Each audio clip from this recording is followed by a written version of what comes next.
Apocalypse 6, verset 8.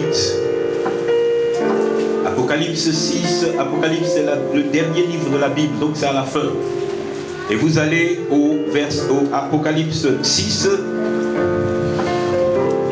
Apocalypse, ça veut dire révélation. Amen. Et le Saint-Esprit veut te révéler quelque chose concernant le combat spirituel. Apocalypse 6. Une fois que tu as trouvé, nous partons au verset 8. Au verset 8. Tu peux lire si tu as trouvé. Apocalypse 6, à partir du verset 8. Je lis la parole de Dieu avec vie et respect. Je regardais et voici. C'est ça, ouais. On est dans le prophétique et en tant qu'enseignant, je vous ai appris quelque chose que mon père spirituel m'a appris en France. Quand il y a une virgule dans la Bible, respectez la virgule parce que la virgule est d'une importance capitale dans le monde invisible. Je regardais. Voilà. Et voici, parut un cheval d'une couleur pâle. Celui qui le montait se nommait la mort. Et le séjour des morts l'accompagnait. Le pouvoir leur fut donné sur le quart de la terre pour faire périr les hommes par l'épée, par la famine, par la mortalité, par les bêtes sauvages de la terre. Amen. Sois béni. Je reprends pour que vous entendiez bien dans le micro. Je regardais et voici parut un cheval d'une couleur pâle. Celui qui le montait se nommait la mort et le séjour des morts l'accompagnait. Le pouvoir leur fut donné sur le quart de la terre pour faire périr les hommes par l'épée, par la famine, par la mortalité et par les bêtes sauvages de la terre. Amen. Écoutez, le Saint-Esprit m'a dit, regarde, il y a beaucoup de gens qui sont dans l'église et qui se découragent pendant qu'elles sont en train de marcher avec Dieu parce que ces personnes ne comprennent pas pourquoi elles prient et c'est comme si Dieu n'écoute pas ou bien ça ne fonctionne pas. Il y a des personnes qui sont dans l'église depuis des années et ces personnes-là sont dans une dépression permanente. Et la dépression, quand elle dure plus d'1 an, elle peut te conduire à la folie. Écoutez, ce que le Saint-Esprit m'a montré est très grave. Et je souhaite que tu ne rates pas ces 4 dimanches parce qu'il veut te donner des armes pour que tu puisses combattre. Amen.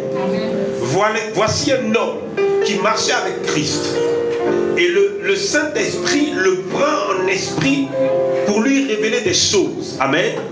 Et quand le Saint-Esprit le prend, ce qui se passe, il dit je regardais. Que quelqu'un dit je regardais. Je regardais. Écoutez, l'apôtre Jean, il dit je regardais. Amen. Mais dans l'Apocalypse, au début du livre, il dit je fus ravi en esprit. Ça veut dire que ce n'est pas les yeux physiques de gens qui sont en train de voir, c'est les yeux spirituels de gens qui sont en train de découvrir quelque chose que son être physique ne peut pas comprendre, son être physique ne peut pas voir. Pour que Jean puisse comprendre ça, Dieu est venu voir Jean et puis Dieu a fait en sorte que les yeux de gens qui sont derrière les yeux physiques puissent voir le royaume de Dieu. Waouh! Écoutez, Dieu a fait en sorte que dans le corps de Jean, il y a un autre Jean, c'est l'âme de Jean.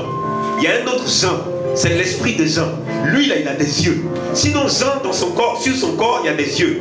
Mais le monde spirituel nous révèle que dans le corps de Jean, il y a un autre Jean. Et ce Jean-là, lui aussi, il a des yeux. C'est avec ses yeux que tu dois regarder. C'est avec ses yeux que tu peux découvrir. C'est avec ses yeux que tu vois le royaume de Dieu.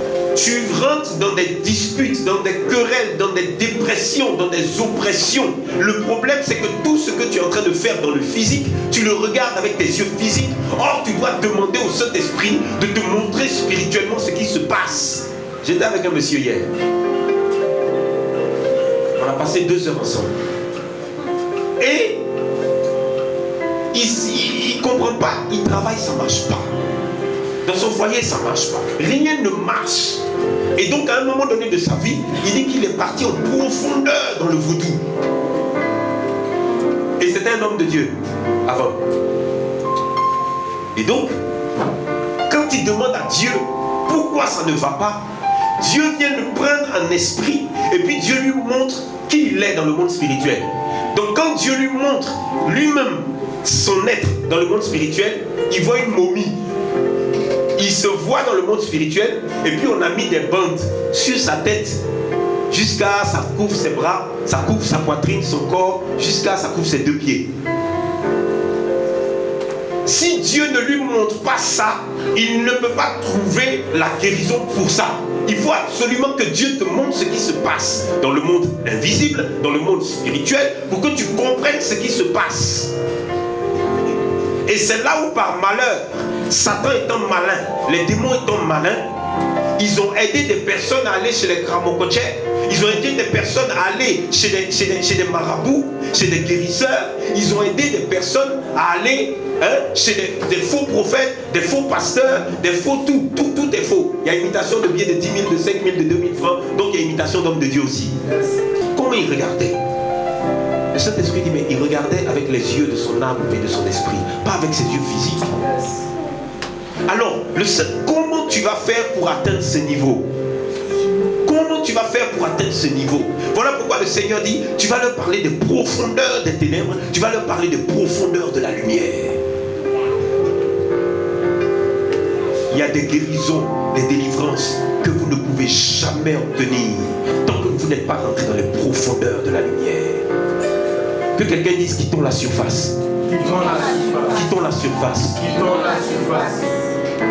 Il dit, je regardais, et voici, virgule, ça veut dire que, quand il dit voici, ça veut dire qu'il veut attirer notre attention sur quelque chose qui vient d'apparaître. Et cette chose-là est anormale. Ça veut dire qu'un humain ne peut jamais connaître cette chose si Dieu ne l'a pas voulu. Il dit, je regardais en esprit, et voici, pause, parut un cheval d'une couleur pâle. Il y a des chevaux qui sont blancs. Cheval blanc, ça existe. Cheval noir, ça existe. Cheval marron, ça existe. J'ai vu des chevaux de mes yeux. Maintenant, un cheval pâle, lui, sa couleur est comment? Tu es métis, tu es albinos, ou bien tu es comment? Il dit le cheval est pâle. Il est malade ou bien? Parce qu'on dit, ah oui, mais tu me parais un peu pâle. Ça dit, il y a des médecins, ils sont trop forts. Tu es noir jusqu'à, mais tu es pâle. Donc comment dans ton noir, là, il fait pour voir que tu es pâle? Parce que le mot et l'expression tu es pâle, c'est parce qu'on détecte que ça ne va pas. Et qu'est-ce qui ne va pas chez toi quand tu es pâle? En réalité, c'est ton âme et ton esprit qui ont une maladie. Cette maladie-là se répercute sur l'extérieur de toi. On dit, tu es pâle, tu n'es pas bien, qu'est-ce que tu as? Il dit, parut un cheval de couleur pâle.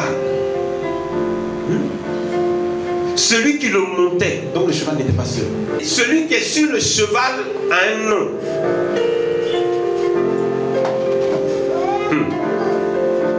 Et le séjour des morts l'accompagnait. Point. Écoutez, pardonnez, écoutez bien ce que le Saint-Esprit veut nous faire découvrir. Écoutez bien, ne soyez pas distraits. Il y a un cheval. Sur le cheval, il y a une créature. Il y a quelqu'un.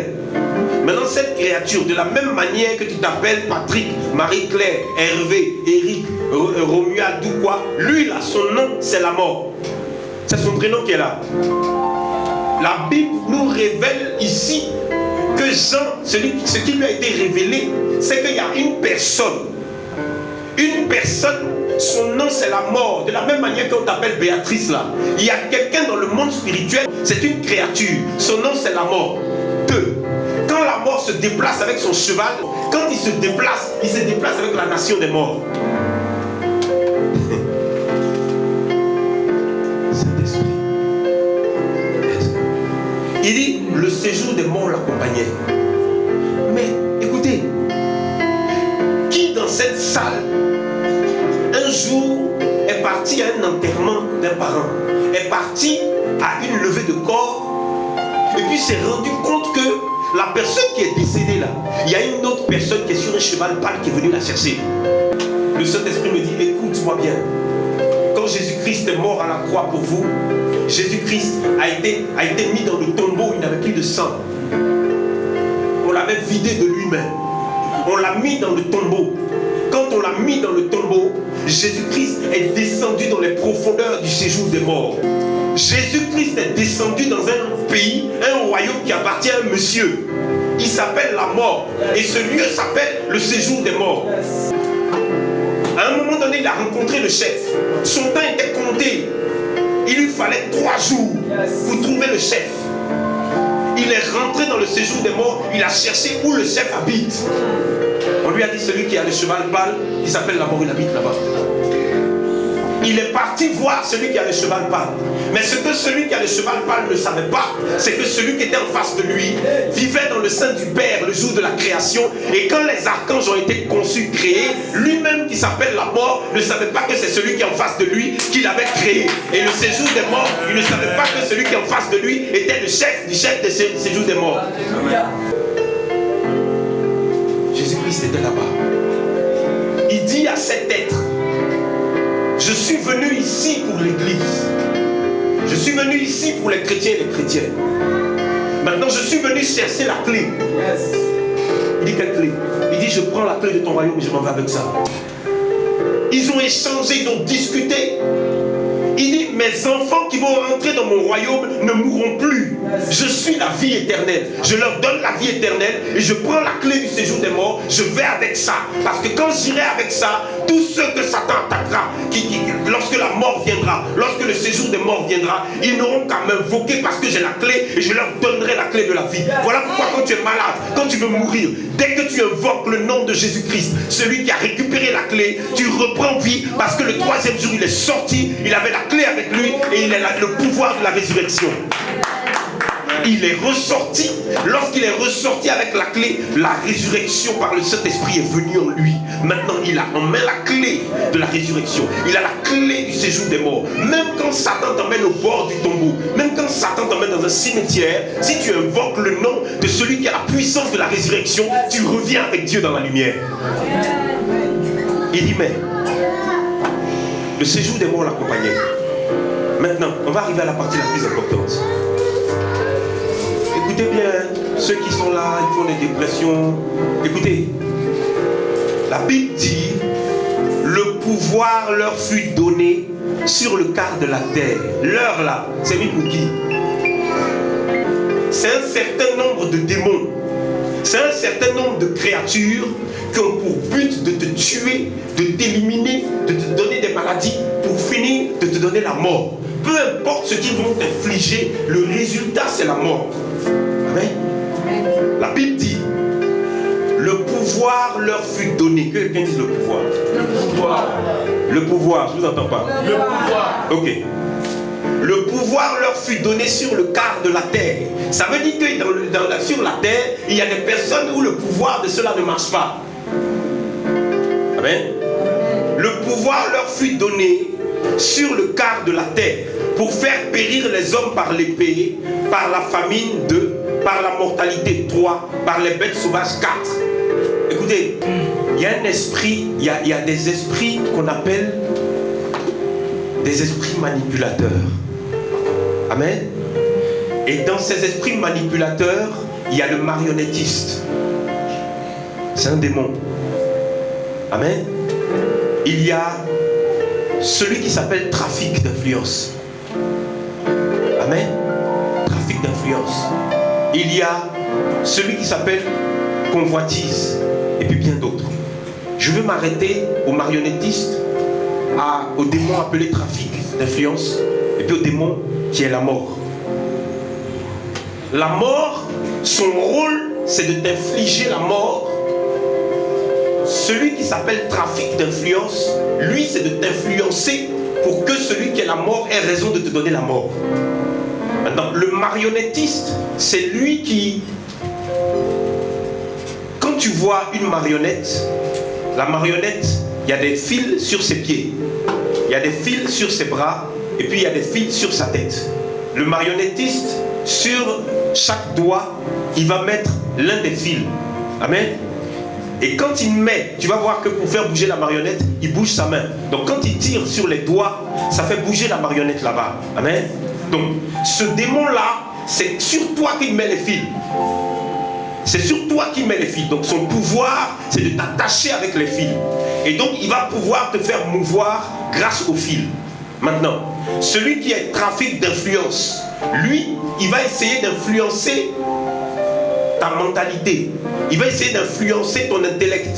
Il va essayer d'influencer ton esprit. Donc, quand il influence ton esprit de marionnettiste, il te manipule. Ce sont des esprits de manipulation. Donc, quand trafic d'influence, vous savez, les escrocs, les voleurs, les brouteurs, là, on dit, il t'a trafiqué, hein? Ça veut dire que il t'a influencé.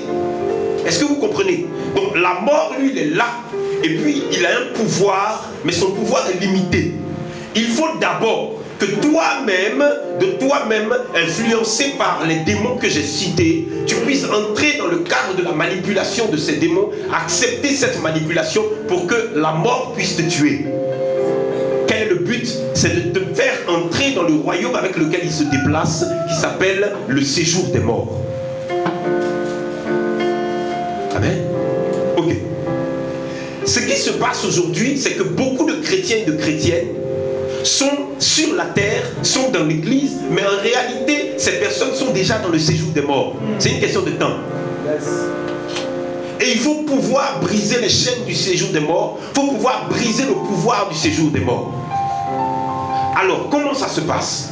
Il se passe que il suffit, regardez, il y a l'esprit de colère, l'esprit de haine, l'esprit d'animosité, l'esprit d'inimitié, l'esprit de quoi encore? Jalousie. Non, pas jalousie. Les esprits de palabre. Querelle, j'ai cité querelle, non? Querelle, colère, inimitié, animosité. Il y en a au moins 5 comme ça. Bon, alors, tu dois savoir que dans ta vie, ton environnement est miné et ton environnement est habité par d'autres personnes que toi. Alors, la première chose à faire, c'est que ton environnement doit être débarrassé de la présence de ces créatures. Le problème est que, parmi ces créatures, pas mal n'ont pas besoin d'entrer dans ton corps. Amen. Alors, comme ils ne peuvent pas entrer dans ton corps, parce que tu as été baptisé par immersion, ça veut dire qu'on t'a plongé dans l'eau, tu es décédé, tu es mort en Christ, et on t'a refait sortir de l'eau, tu es ressuscité en Christ. À partir de ce que tu as fait, ton initiation a commencé. Dès que tu sors de l'eau, tu as pris l'engagement d'une bonne conscience de rentrer dans l'eau pour aller au baptême, de mourir et de ressusciter en Christ. Amen. Maintenant, pourquoi tu es chrétien et chrétienne et l'Esprit Saint n'arrive pas à prendre le contrôle? Tout simplement parce que tu ne veux pas. Il te parle en songe, il te parle par les hommes de Dieu, il te parle par l'environnement dans lequel tu vis. Le problème, c'est que tu ne veux pas. Alors, comment ça se fait que tu ne veux pas? Parce que la Bible dit que la chair dans laquelle ton âme et ton esprit sont, la chair qui est ton corps, a un pouvoir. Comme la mort a un pouvoir, ta chair aussi a un pouvoir. Ce pouvoir est différent du pouvoir de Dieu. Et ce pouvoir-là, Dieu nous enseigne dans la Bible que chaque homme, chaque femme, chaque chrétien doit se battre contre le pouvoir de sa chair. Et si tu ne te bats pas en permanence, ta chair va gagner. Parce que ta chair, c'est toi. Le problème, c'est qu'en toi, dans ta chair, dans ton cœur, le Saint-Esprit est assis. Donc, tant que tu ne donnes pas le pouvoir au Saint-Esprit, ta chair va te vaincre. Maintenant, quand ta chair va te vaincre, tu vas rentrer dans la colère, tu vas rentrer dans l'animosité, tu vas rentrer dans les querelles permanentes, tu vas rentrer dans la masturbation, tu vas rentrer dans l'alcoolémie, tu vas rentrer dans la pornographie, tu vas rentrer dans les films érotiques. Tout ce qui est mauvais, que ta chair aime, elle a le pouvoir de te faire aimer ça. Maintenant, le Saint-Esprit qui est en toi, il faut que tu rentres en profondeur de la lumière pour que lui puisse se lever pour agir. Tant que toi, tu ne lui donnes pas la puissance, il ne fera rien. Et c'est comme ça que les gens, ils sont dans l'église et ils ne comprennent pas pourquoi ils n'évoluent pas. Ok, le Saint-Esprit me dit de vous dire, essayez de comprendre quelque chose. Le démon qui s'appelle oppression, c'est son nom. Amen.